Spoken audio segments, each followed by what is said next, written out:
सूर्य की चमक इंसानों के लिए हजारों साल से आश्चर्य का विषय रही है, लेकिन करीब 100 साल पहले खोज हुई कि सूर्य की बेशुमार ऊर्जा की वजह है न्यूक्लियर रिएक्शन, जिसे फ्यूजन कहा जाता है, हिंदी में नाभिकीय संलयन।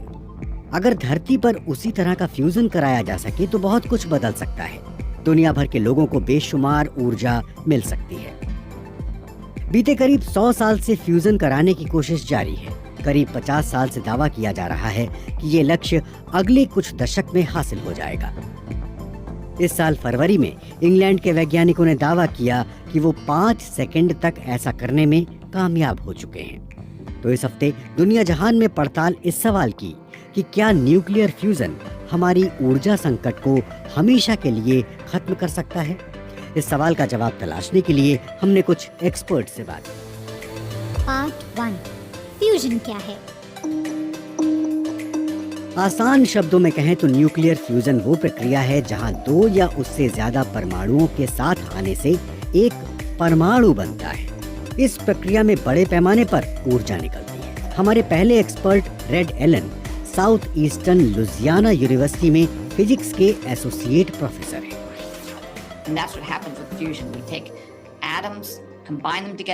फ्यूजन में यही होता है। हम परमाणुओं को लेते हैं, उन्हें एक साथ जोड़ते हैं और इस प्रक्रिया में द्रव्यमान घट जाता है और अतिरिक्त ऊर्जा मिलती है। सुनने में ये बड़ी सीधी सी प्रक्रिया लगती है, तो फिर हमने इसे काफी पहले क्यों नहीं आजमाया? वजह है इस प्रक्रिया से जुड़ी दिक्कतें। परमाणु हमारी दुनिया का सबसे छोटा हिस्सा है। वो एक दूसरे से जुड़कर मॉलिक्यूल यानी कि अणु बनाते हैं। मसलन हाइड्रोजन के 2 परमाणु और ऑक्सीजन का 1 परमाणु मिलकर पानी का एक अणु बनाते हैं। ये एक अणु 3 परमाणुओं से मिलकर बनता है। लेकिन फ्यूजन में आप 2 परमाणु लेते हैं और वहां आपको एक अणु नहीं बनाना है, बल्कि आप दोनों को मिलाकर एक परमाणु बना रहे होते हैं। बहुत नजदीक और बहुत ताकत के साथ लाने पर वो जुड़ जाते हैं। It's a very, very strong interaction, but very, very short range. ये संपर्क बहुत जोरदार होता है, दूरी बहुत ही कम होती है। अगर आप 2 प्रोटॉन को एक दूसरे के बेहद करीब ले आते हैं तो एक दूसरे को खींचने वाला परमाणविक बल एक दूसरे को परे धकेलने वाले विद्युतीय बल से ज्यादा होता है और वो आपस में जुड़ जाते हैं। और जब ऐसा होता है तो बड़ी तादाद में ऊर्जा बाहर आती है। इसके पीछे का कारण एक चर्चित फॉर्मूले से समझा जा सकता है। E = mc²। साल 1905 में अल्बर्ट आइंस्टाइन ने ये समीकरण सामने रखा और समझाया कि तारों और परमाणु विस्फोटों में ऊर्जा कैसे बाहर आती है।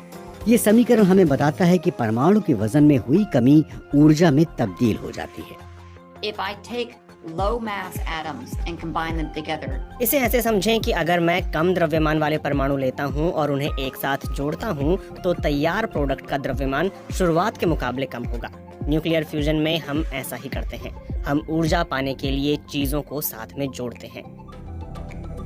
मौजूदा न्यूक्लियर पावर प्लांट परमाणुओं को जोड़कर ऊर्जा हासिल नहीं करते हैं, वो परमाणुओं को अलग अलग करते हैं।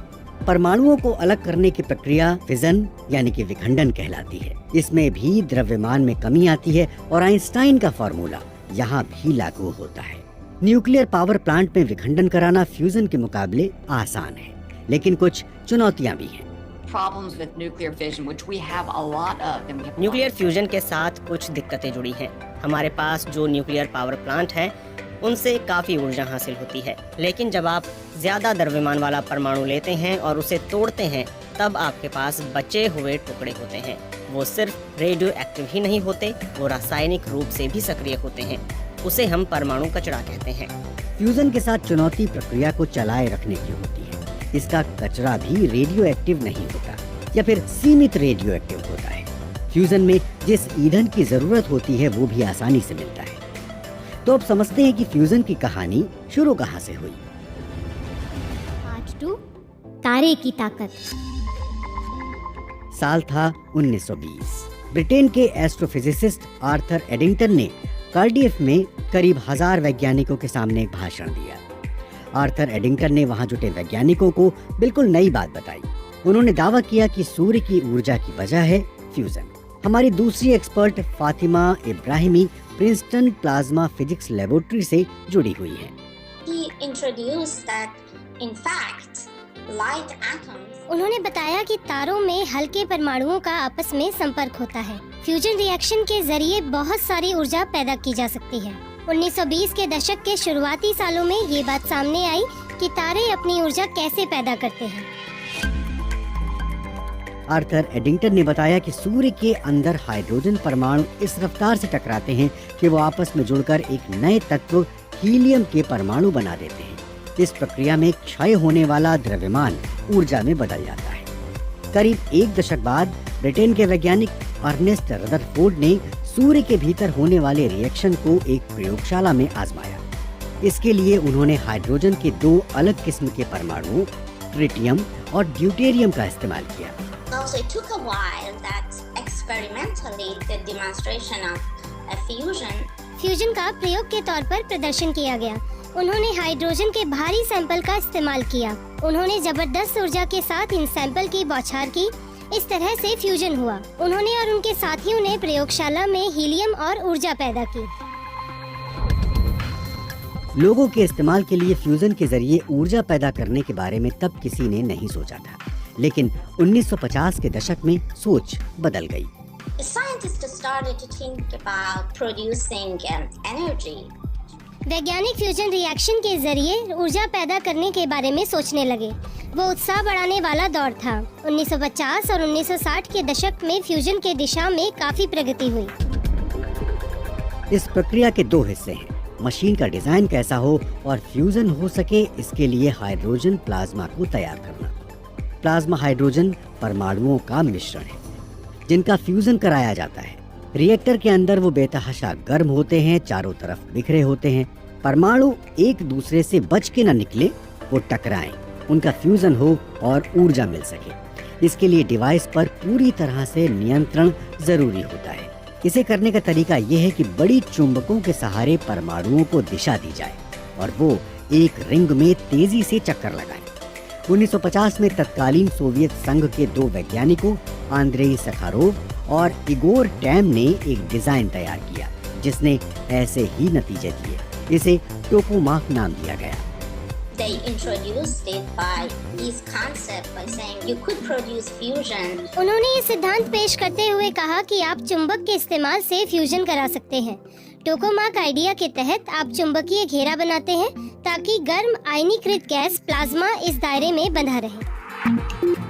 टोकामाक रिएक्टर का डिजाइन न्यूक्लियर फ्यूजन पर होने वाले शोध का आधार बन गया। 5 करोड़ डिग्री तापमान। I'm Dr. Mark Wenman. ये हैं हमारे तीसरे एक्सपर्ट मार्क वेनमैन। वो centre for doctoral training in nuclear energy futures के डायरेक्टर हैं। फ्रांस के दक्षिण में दुनिया का पहला न्यूक्लियर फ्यूजन पावर स्टेशन बनाने की परियोजना पर काम जारी है। इसे नाम दिया गया है इंटरनेशनल थर्मोन्यूक्लियर एक्सपेरिमेंटल रिएक्टर। 30 से ज्यादा देश अब तक इसमें करीब 20 अरब यूरो लगा चुके हैं। So ITER is a mega project. It's not just a European project. ये एक बहुत बड़ी परियोजना है। दुनिया की सभी प्रमुख शक्तियों ने इसमें निवेश किया है। ये पहली परियोजना है जिसमें रिएक्टर से साबित होगा कि न्यूक्लियर फ्यूजन के जरिए आप जितनी ऊर्जा का इस्तेमाल करते हैं उससे कहीं ज्यादा हासिल करते हैं। उम्मीद की जा रही है कि बाहर निकलने वाली ऊर्जा की मात्रा 10 गुना होगी। ये बहुत ही जटिल प्रोजेक्ट है। इसमें लाखों पुर्जे लगे हैं। ये टोकामाक डिजाइन पर आधारित है। मार्क बताते हैं कि प्लाज्मा वैक्यूम वेसल में रहता है। उसका आकार डोनट की तरह होता है। इसके चारों ओर एक खास प्रक्रिया से ठंडी की गई एक बहुत बड़ी चुंबक होती है। हाइड्रोजन प्लाज्मा को 5 करोड़ डिग्री सेंटीग्रेड के तापमान पर रखे जाने की जरूरत होती है। ये सूर्य के तापमान का 10 गुना है। मार्क बताते हैं कि गर्म किए जाने पर गैस और जेली जैसी चीजें सामने होती हैं। वहाँ कोई परमाणु नहीं होते। वहाँ पॉजिटिव चार्ज वाला केंद्र होता है और नेगेटिव चार्ज वाले इलेक्ट्रॉन होते हैं। ये सूप जैसा होता है जो डोनट के आकार में बहने लगता है। हाइड्रोजन परमाणु टकराते हैं और हीलियम बनाते हैं। रिएक्शन जारी रहे इसके लिए जरूरी है कि वो बाहर निकल सके। You have at the bottom something called the diverter. इसके तले में डाइवर्टर होता है। ये आपकी कार के एग्जॉस्टर की तरह होता है। मान लीजिए आप अपनी कार में जिस तरह ईंधन जलाते हैं उसी तरह यहाँ प्लाज्मा जलाया जाए तो कुछ बाई प्रोडक्ट्स सामने आते हैं। इनमें से एक होता है हीलियम परमाणु। हमें उन्हें बाहर निकालना होगा, नहीं तो प्लाज्मा को दूषित करते हुए पूरी प्रक्रिया को रोक देंगे। रिएक्टर के अंदर फ्यूजन चलते रहने के लिए जिस तापमान की जरूरत होती है वो कई दिक्कतों की वजह बन जाता है, लेकिन इस तरह से मिलने वाली परमाणु ऊर्जा के फायदे भी हैं। Once you've got it going, the idea is that it's self-sustaining. अगर एक बार आपने इसे चालू कर दिया तो ये आत्मनिर्भर हो जाएगा। फ्यूजन रिएक्शन से जो हीलियम पैदा होगा वो पर्याप्त ऊर्जा के साथ बाहर आएगा। मार्क बताते हैं कि प्लाज्मा को गर्म और बाकी तमाम चीजों को ठंडा रखने के लिए जितनी ऊर्जा की जरूरत होती है, अभी हम उसे हासिल करने से दूर हैं। So actually the efficiency is going to be one of the key things for nuclear. दरअसल भविष्य में न्यूक्लियर पावर प्लांट के लिए मशीन का कौशल अहम होने जा रहा है। अगर हम 10 गुना या उससे ज्यादा ऊर्जा हासिल करना चाहते हैं तो जरूरी है कि प्रक्रिया चलती रहे। इसके लिए हमें कुछ ऊर्जा वापस डालनी होगी। इसके बाद भी हमारे पास पर्याप्त ऊर्जा होनी चाहिए जिसे हम टरबाइन के जरिए बिजली में बदल सकें। इसमें इंजीनियरिंग के साथ अर्थशास्त्र भी जुड़ा है। हमने ब्रिटेन में हाल में जो प्रयोग देखा, वहाँ फ्यूजन सिर्फ 5 सेकंड तक हुआ। वहाँ जितनी ऊर्जा इस्तेमाल की गई उसकी 2/3 ही बाहर आई। हम रिएक्टर बनाने में क्या इस्तेमाल करते हैं, इसी से ये भी तय होता है कि इसके अंदर की गर्मी कैसे बनी रहेगी। सामग्री से जुड़ी चुनौती। I think fusion technologies, fusion energy represents a real opportunity for us. मुझे लगता है कि फ्यूजन तकनीक और फ्यूजन ऊर्जा के जरिए दुनिया को अच्छी मात्रा में एनर्जी उपलब्ध कराई जा सकती है, वो भी बिना कार्बन डाइऑक्साइड और न्यूक्लियर रेडियो एक्टिव कचरा पैदा किए हुए। अपने ग्रह को बचाने की दिशा में ये गेम चेंजर साबित हो सकता है। हमारी चौथी expert doctor Amy गैंडी Sheffield university के न्यूक्लियर मटेरियल्स इंजीनियरिंग में सीनियर लेक्चरर है। वो बताती हैं कि उनका विभाग ऐसी सामग्री विकसित करने के लिए काम कर रहा है जिसकी मदद से न्यूक्लियर फ्यूजन रिएक्टर अंदर तक भारी तापमान सह सके और लंबे वक्त तक काम कर पाए।